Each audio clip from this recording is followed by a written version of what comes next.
Eu vou ser bem sincero, eu acho que é um clássico que é muito subestimado aqui no Brasil, porque a gente tende a ver mais o clássico dos milhões, a ver mais o Fla-Flu, a ver mais o clássico da rivalidade, ou então ver o Derby Paulista, ver o Grenal, ver o Repá, enfim, tantos outros.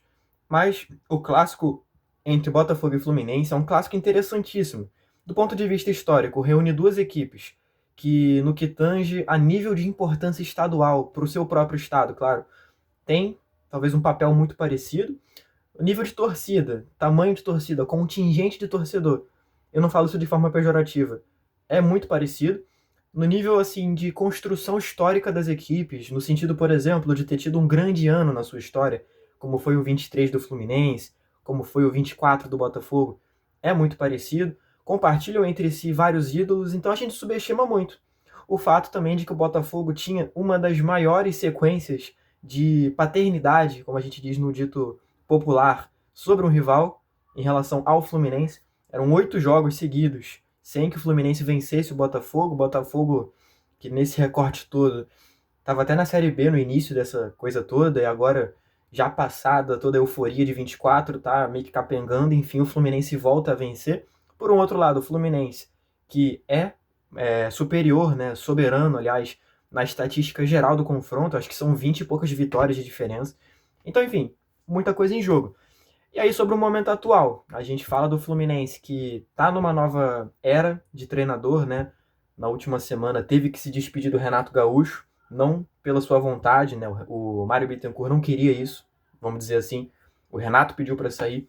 E aí teve que negociar um conceito, que era o conceito de apostar sempre em técnico brasileiro. Foi no Zubeldia e, a princípio, deu certo. 2 treinos do Zubeldia, uma vitória importante no Clássico. E para o Botafogo, por um outro lado, é a continuação de um ano sofrido, sangrento, no sentido assim esportivo. O Botafogo continua deixando pontos pelo caminho e decepcionando não só pelo resultado, mas pela atuação da sua equipe. Enfim.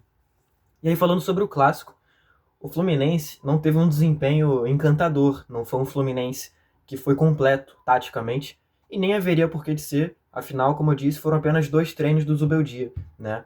O Fluminense, que durante a grande parte da última semana foi treinado pelo Marcão, que é o auxiliar permanente do clube, que foi quem, mais uma vez, serviu de bombeiro para apagar o incêndio, dessa vez num momento até inédito, na era Mário Bittencourt, que foi um técnico pedir demissão. Na verdade, não só pro Mário, tá? Eu acho que é muito raro ver um técnico pedir demissão.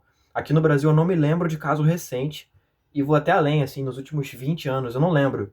Vocês me refresquem a memória nos comentários se quiser, eu não lembro. Eu não duvido que tenha, tá? Tô dizendo que eu não lembro, não tá na minha memória, eu não pesquisei sobre também, não é um fato aqui. Mas beleza. E, assim, não era esperado que fosse ser um time completo, taticamente, então, é isso. Mas foi eficiente. E um aspecto, e aí eu acho que é uma coisa que não era tão inesperada assim, tá?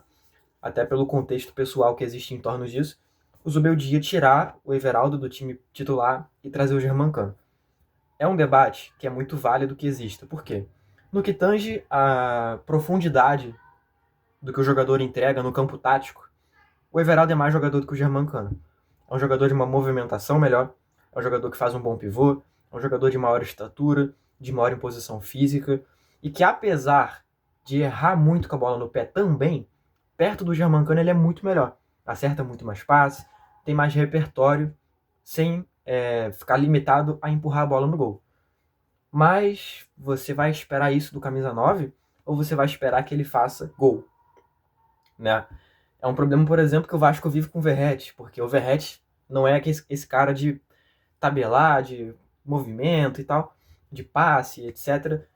Mas ele faz gol pra caramba. O Germancano é meio isso.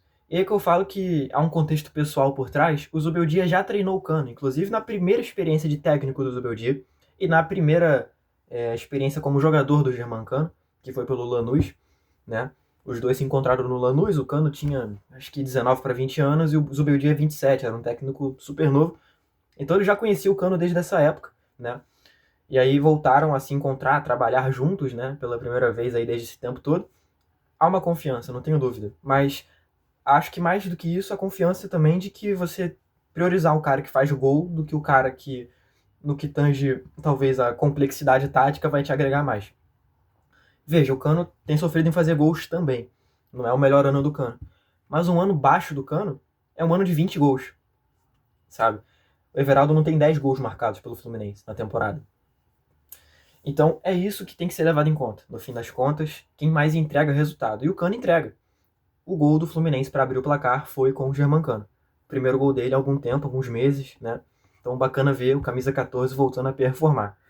E o segundo gol é de um cara que, assim, ele sempre é meio que jogado para escanteio. É sempre alvo da crítica, da corneta, etc e tal. Mas desde o ano passado, cara, ele vem decidindo jogos. Quer você, torcedor do Fluminense, goste ou não. Ele continua lá, aparecendo e decidindo jogos. Eu me refiro ao Lima, o meio-campista, que mais uma vez foi decisivo, que mais uma vez marcou um gol que ajudou o Fluminense a vencer um jogo.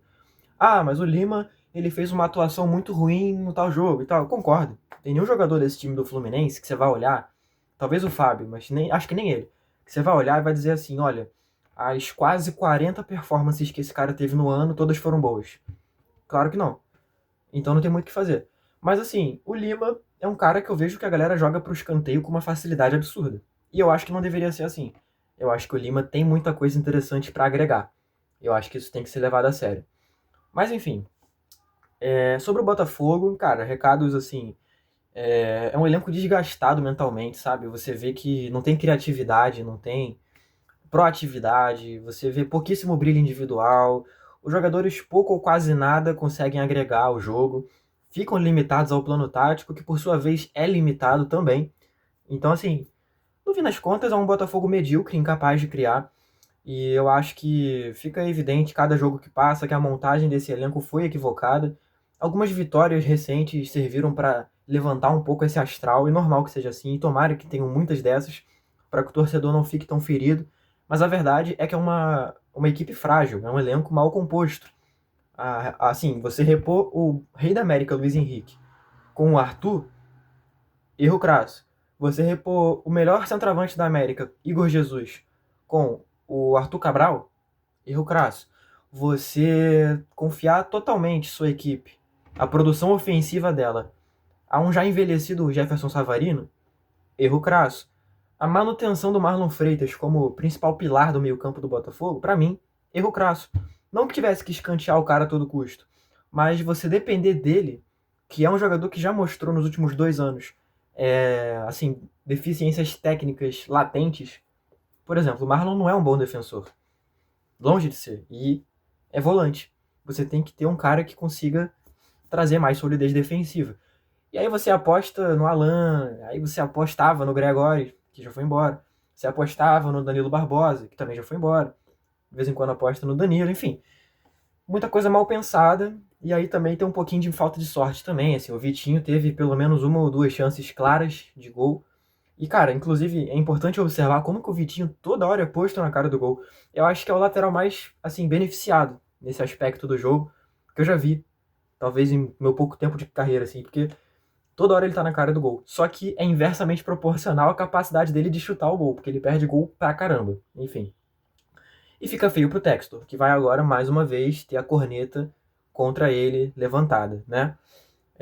O ano é tenebroso e eu realmente não sei como é que o torcedor do Botafogo se sente quanto a isso tudo. É uma idolatria que parece que tá desmanchando pelas mãos, sabe? E é difícil de entender muito bem o que o torcedor do Botafogo pode tirar disso tudo, tentando trazer aqui um balanço, uma coisa assim, ó, positivamente e tal. Não sei realmente o que dizer ou o que trazer. Fato é que a situação é feia e vai ter que dar um jeito de reaver aí tudo isso e tentar não sangrar tanto até o fim do ano. E nessa virada de ano, quem sabe, reestruturar e aí ver se vale a pena ou não a manutenção do Ancelotti, por exemplo. Acho que tudo isso daí a gente vai ter uma resposta mais firme até o fim do ano. E voltando para o Fluminense, o Mário Bittencourt ganha uma sobrevida na popularidade. É um momento de assim muita disputa eleitoral, você vê os partidos aparecendo, os candidatos, as oposições, os apoiadores e tudo mais. O Carlos Alberto, ex-jogador do Vasco, do Botafogo, está envolvido politicamente no Fluminense, está envolvido numa chapa do Fluminense, né? Um momento assim de discussão sobre SAF, a BTG Pactual parece que está no páreo para poder tentar realmente comprar essa SAF, então muita coisa que parece que está acontecendo ao mesmo tempo no Fluminense e que pode ser que impacte também, claro, nessa visão toda sobre o Mário. Mas é aquele bom e velho ditado, com a bola entrando, cara, não tem jeito. Assim, o trabalho do presidente fica fácil. Então acho que é por aí. Apesar da eliminação do Lanús, eu acho que ainda dói muito. Mas, enfim, águas passadas, torcedor agora olha pra frente. Bom, eu fico por aqui. Essas são as minhas leituras sobre o clássico, um pouco mais fora do campo do que dentro. Eu peço desculpa se você esperava uma leitura mais tática. Tem vários canais ali que podem trazer isso pra você. Eu vou indicar o Jornada KTO 1902, se você quer ver uma leitura mais do Fluminense. E eu vou indicar o Pedro Depp, do canal Setor Visitante, se você procura isso pelo Botafogo, beleza? Fico por aqui. As minhas redes sociais todas estão aqui na descrição, sob o @ealves, tem o link para todas elas aqui na descrição. Assim como também, claro, convido você a comentar aqui, trazer a sua opinião. Convido você a deixar o like, a se inscrever, porque me ajuda muito. E é isso. Tamo junto. Valeu e até a próxima.